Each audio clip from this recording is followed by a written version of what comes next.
Hi everyone, I am Patrick. Today we keep on with our quest to fill the puzzle and find our way in the maze.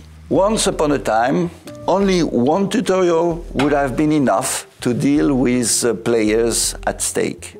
Our world is more complex today. Other players. 1975, Lloyd's is, since 1688, a specific body working only through brokers who has moved from underwriting marine insurance to all types of reinsurance risks over the world.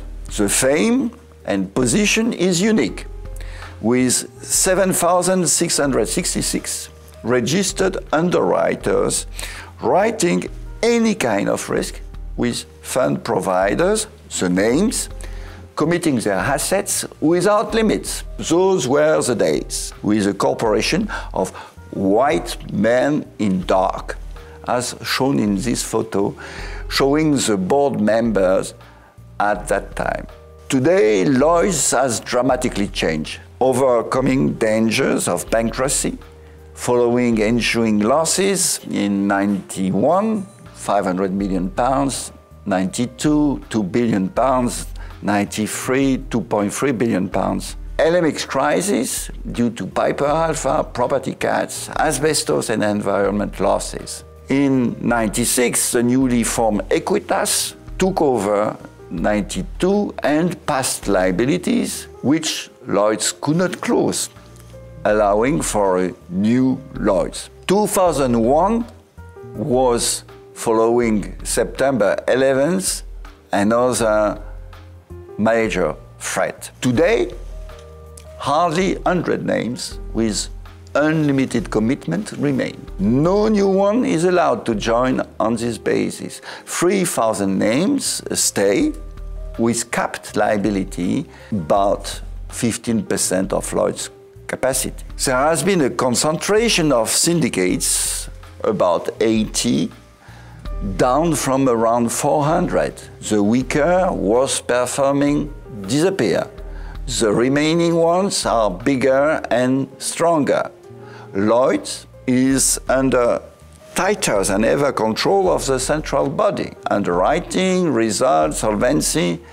Lloyd's works on a radical modernization of processes, tools, partners with high-tech companies to make it better, faster, cheaper.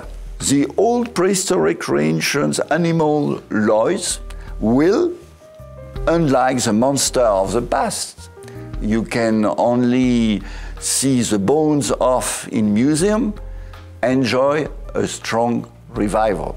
Bermuda. In 1975, Bermuda was mainly known as a mysterious triangle. Bermuda appeared on the radars in 1986, the first wave of companies created to face the shortage of traditional capacity for US casualty business. In 1992, a second wave followed the shortage of traditional cat property capacity. New waves appeared in 2001 and 2006 after new cat capacity crisis. These companies were bringing capital, new tools and solutions, ILS, ILW, sidecars, what was called globally ART.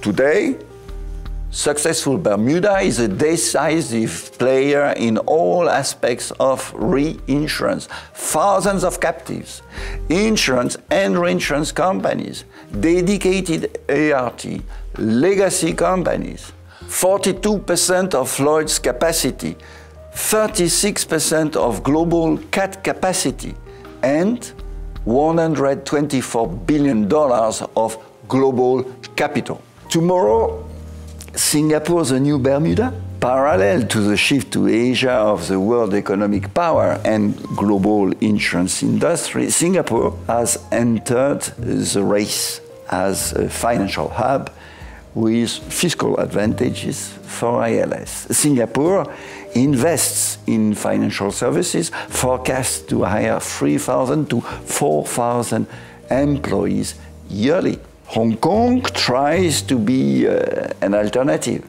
and some others might follow soon. Rating agencies, 1975, I've learned quickly about Swiss Re, Munich Re, Kölnische, the oldest reinsurance company in the world, now Gen Re, Lloyd's. Rating agencies were hardly known, but in the States. Balance sheet study was my duty to assess the quality of a client, a competitor. Today, reading balance sheets is for happy few addicts. Rating agencies have a decisive power. You must be well rated.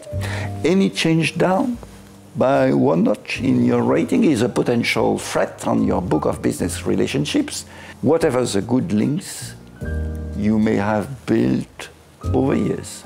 This spiral down can bring you out of business in a very short time. Their importance is such that the evolution of capital models has shaped how reinsurers are structured and how capital is allocated. Initially big three US ones, more have emerged in the meantime. Supervisory bodies and regulations from governments. In 1975, supervisory bodies were more controlling the split by type of invested assets than insurance risk.